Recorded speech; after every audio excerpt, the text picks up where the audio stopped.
¿Alguna vez te has preguntado qué hace un narcisista cuando te vas en silencio? No cuando lloras, no cuando amenazas con irte, sino cuando simplemente desapareces, sin explicaciones, sin despedidas, sin drama. Muchos creen que cuando bloqueas al narcisista, todo se termina, que ellos siguen su vida, que no les duele, que son indiferentes. Pero esa es solo una parte de la fachada. Lo que no te dicen, lo que nadie te advierte, es que el verdadero infierno empieza cuando tú ya no estás, porque no estás huyendo, estás resistiendo, estás, por primera vez, ejerciendo poder. Y para un narcisista, eso es insoportable. La historia de Carmen, que aquí llamaremos Lucía, lo ilustra a la perfección. Ella llegó a Estados Unidos con su esposo y sus 2 hijos, huyendo del ruido de una vida que no era suya. Había trabajado desde los 14, criado a sus hermanas, cuidado a sus padres, mantenido la casa. Una mujer brillante, sensible, creativa. Pero todo eso se fue apagando cuando se casó con Miguel, un hombre que al principio parecía ser su salvador, y que con el tiempo se reveló como su carcelero emocional. Lucía pasaba los días en silencio, caminando entre paredes que conocían mejor sus lágrimas que su risa. Miguel no la golpeaba, pero cada vez que ella opinaba diferente, él fruncía el ceño y le decía, no empieces, sí, ya estás otra vez exagerando. Le repetía que era una madre mediocre, una mujer desordenada, una inútil. A veces ni siquiera hablaba, solo la ignoraba por días, no la miraba a los ojos, no respondía a sus preguntas. Ese es el primer castigo que aplica el narcisista, el silencio como arma. Judith Herman, psiquiatra experta en trauma, escribió, el aislamiento es una técnica de control más efectiva que el castigo físico, porque la víctima no sabe por qué está siendo castigada. Solo siente que ha hecho algo mal. Lucía lo soportó todo por sus hijos, hasta que su hijo menor, con apenas 14 años, le dijo una frase que la quebró. Mamá, si tú te vas, yo me voy contigo, pero si tú te quedas, ya no te voy a mirar igual. Fue ahí que decidió irse. No le dijo nada a Miguel, no lo enfrentó, no lloró, simplemente aplicó el contacto cero, cambió su número, bloqueó sus redes, se mudó a otro estado, silencio total. Lo que vino después fue lo que no esperaba. Miguel, que jamás había llorado, de pronto se mostraba devastado ante sus amigos. Llamaba a sus cuñados, a sus ex-suegros, y decía, Lucía me abandonó sin motivo, después de todo lo que hice por ella. Comenzó a crear versiones distorsionadas de la historia. Les decía a sus hijos mayores que ella tenía otro, que siempre había estado inestable, que necesitaba ayuda psicológica. Eso hace un narcisista cuando pierde el control. Reescribe la historia. Porque para ellos, el poder está en controlar la narrativa. Si no pueden tener tu cuerpo, intentarán poseer tu reputación. Este patrón se repite en decenas de mujeres que he acompañado, hombres que desaparecen de sus vidas por meses, y cuando sienten que ya no tienen poder, reaparecen con flores, con frases teatrales. Eres el amor de mi vida. Nadie me ha hecho sentir como tú. Pero no es amor, es necesidad de control.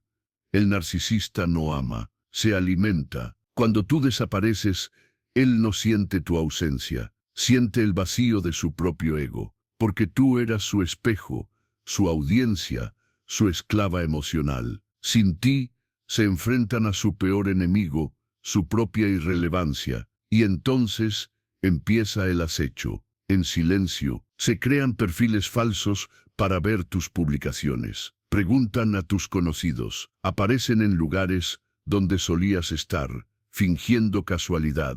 Analizan cada palabra que subes, cada frase que posteas. Si subes una foto feliz, se enfurecen. Si pones una canción triste, se sienten ganadores. Shaida Arabi, autora de Power, Surviving and Thriving After Narcissistic Abuse, lo describe como un suministro emocional de larga distancia. Aunque ya no estés, siguen extrayendo energía de tus emociones, porque si sufres, aún tienen poder. Si sonríes, Aún te obsesionas con mostrárselo. ¿Y qué puedes hacer tú? Nada.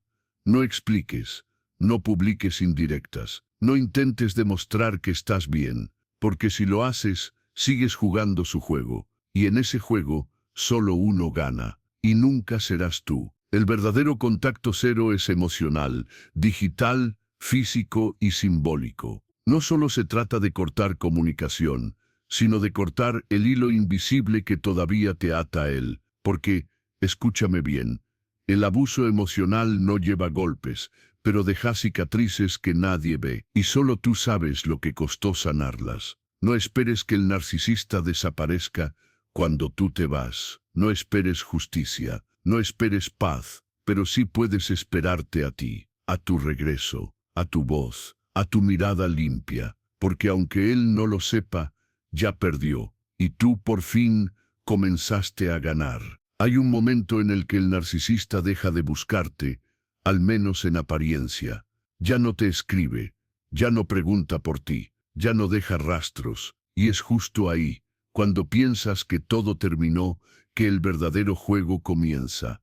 Porque el narcisista no abandona, acecha, pero no como antes. Ahora lo hace en silencio, con estrategia, como quien mide cada paso antes de dar el salto. Lo que ocurre aquí es una especie de idealización inversa.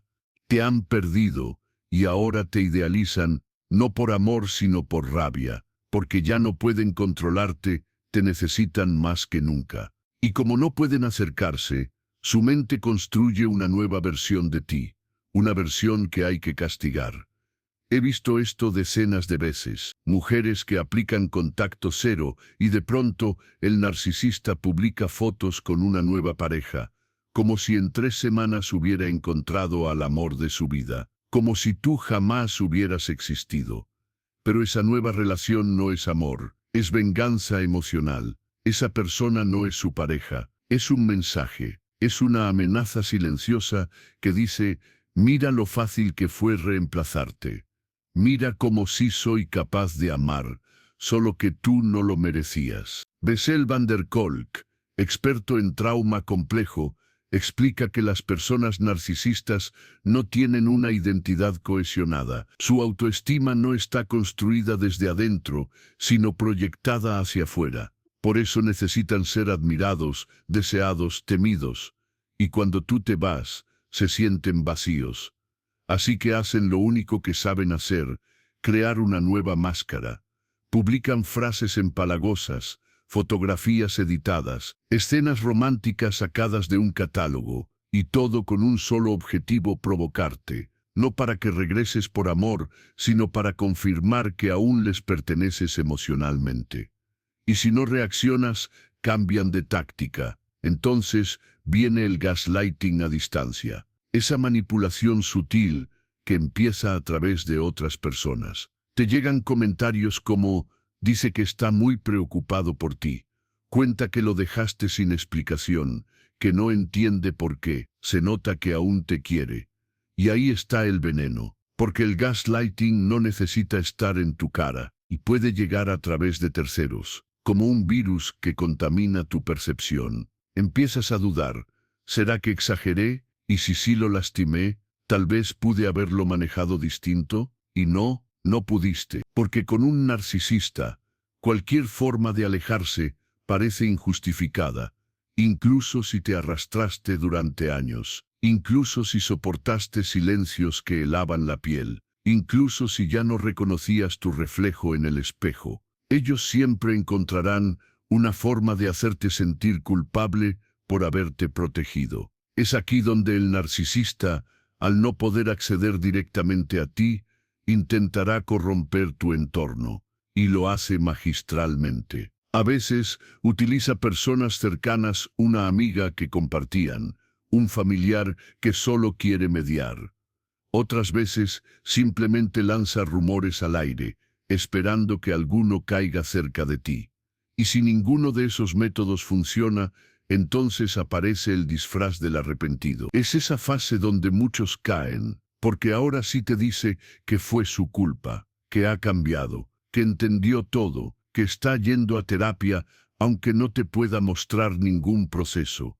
que no quiere perderte, que lo intentará de nuevo, esta vez en serio. Pero lo que quiere no es reparación, es reposición. Quiere volver a ocupar el lugar que perdió, no para construir una nueva relación, sino para destruir la posibilidad de que tú te reconstruyas. Porque cuando un narcisista siente que te estás levantando, va a hacer lo posible por recordarte cómo se sentía estar en el suelo. No caigas. Es cierto que las disculpas pueden sonar convincentes, que los gestos pueden parecer reales, que el tono puede ser más dulce que nunca, pero no olvides que el narcisista no actúa desde el amor, sino desde la necesidad.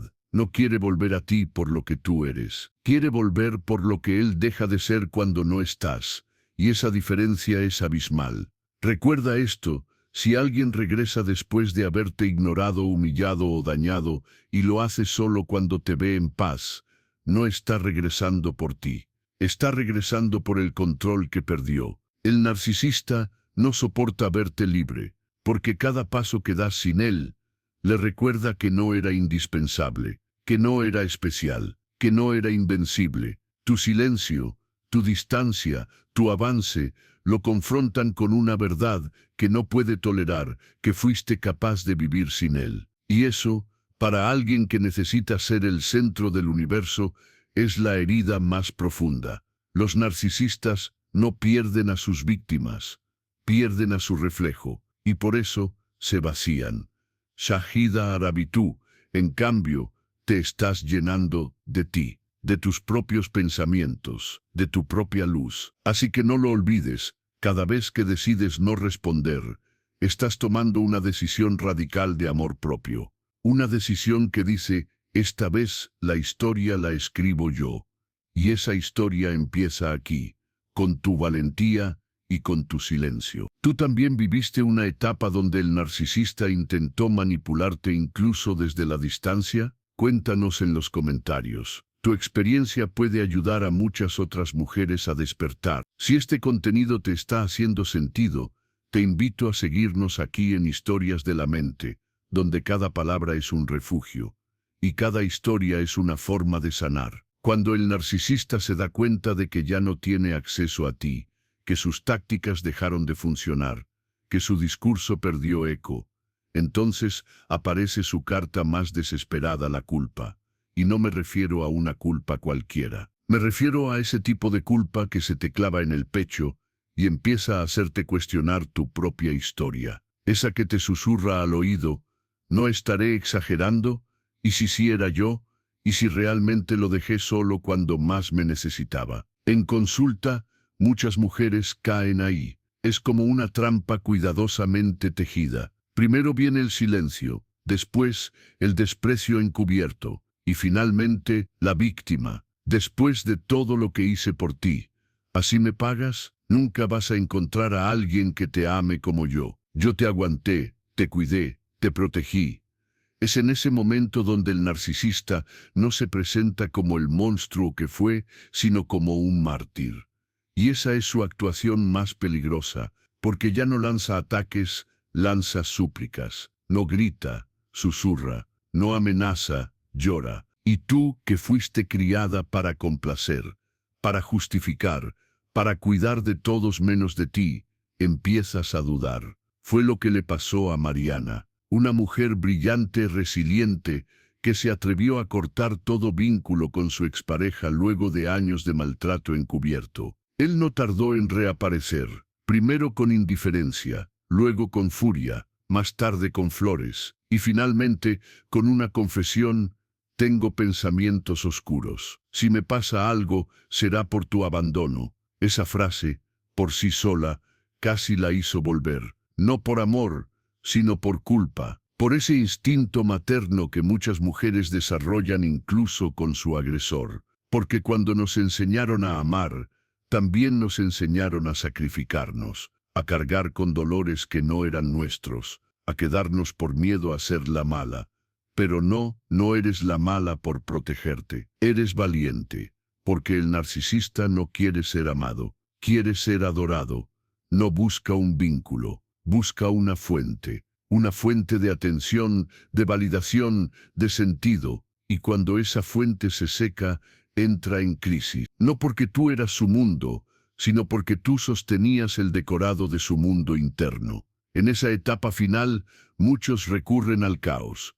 Algunos se autodestruyen. Otros se reinventan en redes como las nuevas versiones espirituales de sí mismos. Otros, los más agresivos, se convierten en verdugos públicos, dedicados a manchar tu imagen, a voltear a tu familia en tu contra, a aislarte, porque si ya no pueden tenerte, te quieren sola. Ross Rosenberg lo explica así en su modelo del magnetismo humano.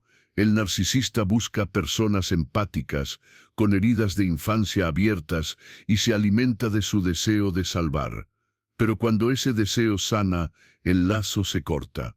Y ahí comienza su desesperación. Por eso, si estás en ese momento, en ese silencio tenso, donde ya no sabes si debes hablar o callar, volver o seguir, explicar o desaparecer, recuerda esto: tu paz no necesita justificaciones.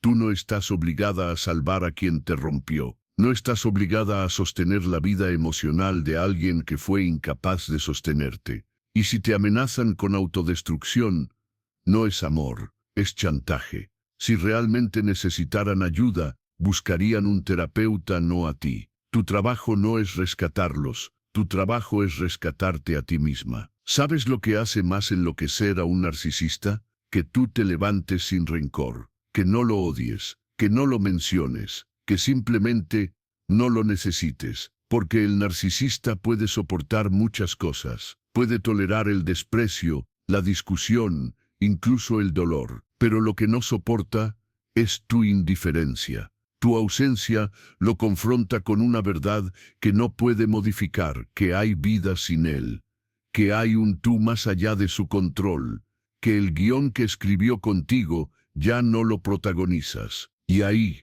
justo ahí, cuando tú sigues adelante sin mirar atrás, es donde empieza tu libertad. La libertad no grita. La libertad no necesita venganza. La libertad camina en silencio, con paso firme, con la cabeza alta. La libertad se elige todos los días. Y tú la elegiste desde el momento en que no respondiste ese último mensaje. Tú ya no eres la víctima. Eres la mujer que se reconstruye. Eres la mujer que eligió el amor más difícil, el amor propio. Recuerda, la indiferencia no es frialdad. Es un grito silencioso que dice: ya no tengo miedo. Y ese grito se oye más fuerte que cualquier palabra de amor fingido. Si llegaste hasta aquí, si estás en este proceso, si estás dando los primeros pasos para cortar ese lazo invisible, no estás sola. Miles de mujeres han estado donde tú estás, y muchas más están despertando gracias a historias como la tuya. ¿Qué fue lo más difícil para ti al aplicar el contacto cero? ¿Te intentaron manipular después? Cuéntanos abajo en los comentarios. Tu testimonio puede ser una luz para otras.